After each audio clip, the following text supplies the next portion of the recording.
Bonjour à toutes, bonjour à tous, très heureux de vous revoir sur MAPA, Mouvement Autonomie Prévention Action. Bloavezmat, Yeketmat, comme on dit, bonne année, bonne santé. Je voulais compléter les vidéos précédentes par celle-ci où nous allons parler des dispositifs d'alarme et aussi que faire tout de suite après une éventuelle chute. La chute, comme nous l'avons déjà dit, est un événement très grave. Lors d'une chute, vous subissez un traumatisme physique et psychologique. Et souvent, la personne va réagir dans la panique, soit aussi la sidération, comme on dit, la personne ne bouge plus. Ça peut laisser des traces, ça peut entraîner une peur constante d'une chute nouvelle ou l'anxiété de perdre de l'autonomie. Alors, la personne chute, quelle que soit la position, soit elle tombe sur le ventre, soit elle tombe sur le dos, sur le côté, elle tombe assise, elle est coincée ou dans un environnement assez spacieux, eh bien, tout de suite après la chute, que faire? Comment se comporter? Comment réagir? Le mieux, bien sûr, c'est d'essayer de garder son calme. Pour garder son calme, nous connaissons tous les techniques de détente, de relaxation, de méditation. Ça commence par la respiration. Et moi, je vous propose, je vous en ai déjà parlé, de soupirer. Prenez le temps de soupirer. Voilà, soupirez autant de fois que vous voulez, lentement, profondément, le plus en plus profondément, soupirer. Voilà, pour évacuer les tensions, pour évacuer la peur, pour évacuer ce traumatisme, cette fatigue soudaine, brutale. Vous avez respiré, vous avez... Alors si jamais tout près il y avait un peu d'eau sur une table de nuit, sur une table, buvez une gorgée d'eau. Buvez une gorgée d'eau. Donc oxygénation, hydratation, très important pour le corps, pour se défatiguer et pour aussi récupérer de l'énergie, être capable au niveau du cerveau, d'un cerveau bien oxygéné qui peut analyser, qui peut réfléchir et prendre la bonne décision. Là, vous êtes au sol, reprenez contact avec le corps. Reprenez vos esprits. Prenez le temps de vous reposer. Soupirez. Respirez tranquillement. Voilà. Reprenez vos esprits. Remettez-vous de vos émotions. Récupérez. Et faites le point sur la situation. Dans quelle position je me trouve? Où je me trouve? Le sol. La situation. Assise, allongée. Quelle est la cause de la chute? Est-ce que c'est parce que j'ai glissé sur la carpette? Alors, la carpette, où est la carpette? Alors, je la pousse avec le pied, je l'éloigne avec la main. Je ne veux pas glisser à nouveau.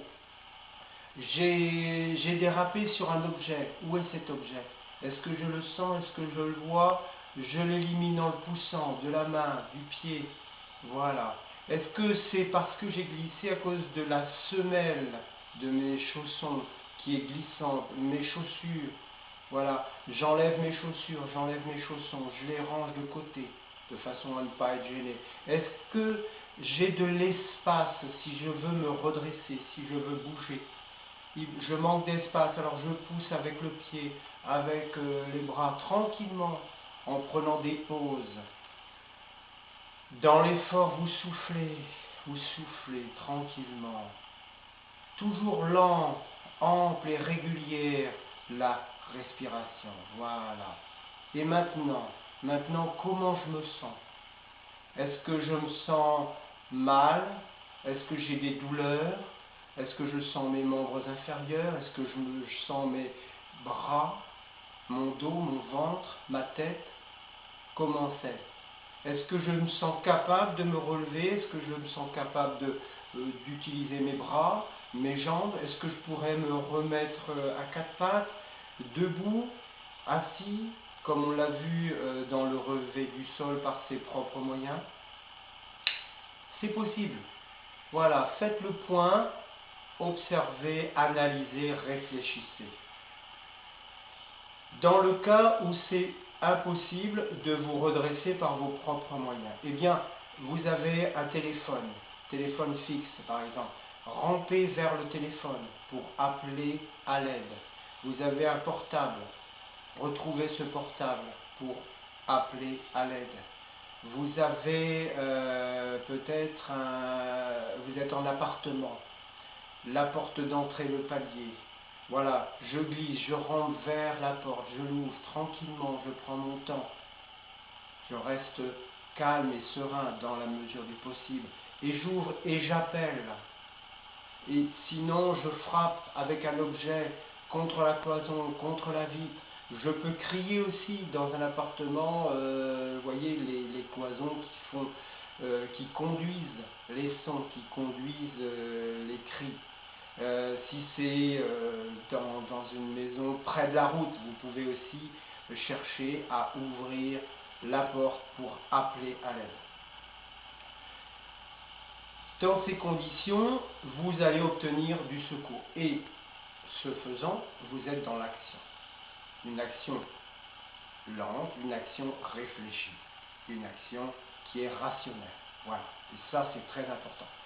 Vous utilisez vos propres ressources, vos propres capacités, et c'est très bien d'un point de vue physique et mental pour la confiance.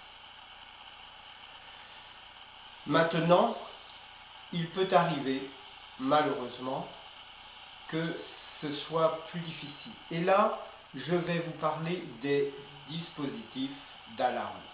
Un dispositif d'alarme, qu'est-ce que c'est? Eh bien, c'est un dispositif de téléassistance. Ça se porte soit au médaillon, ça peut se porter aussi au poignet, ça peut être un petit boîtier avec un bouton poussoir. Quand je chute, je peux appuyer sur ce bouton. Ça déclenche une alarme qui prévient soit un proche par téléphone, soit une centrale de téléassistance par téléphone, soit aussi une personne qui porte un récepteur. Le signal est envoyé et la personne reçoit un appel, alarme, elle se déplace et elle vous porte secours. Ça peut être d'autres dispositifs. C'est de la téléassistance. Il y a maintenant aussi des portables avec un bouton d'alerte. Vous appuyez sur ça. Malheureusement, dans la chute, eh bien parfois, vous vous rendez compte que l'objet, le dispositif, l'appareil, n'est pas à portée de la main. Alors, comment fait-on dans ces cas-là? C'est difficile. Ou bien, la personne est inconsciente. Et si elle est immobilisée plus de 3 heures, immobilisée au sol, plus de 3 heures, sans secours, ça va aggraver le risque de séquelles très graves. Il y a 4800 décès par an qui sont causés par une immobilisation au sol après une chute de plus de 3 heures. Alors il existe maintenant des dispositifs de détection de chute.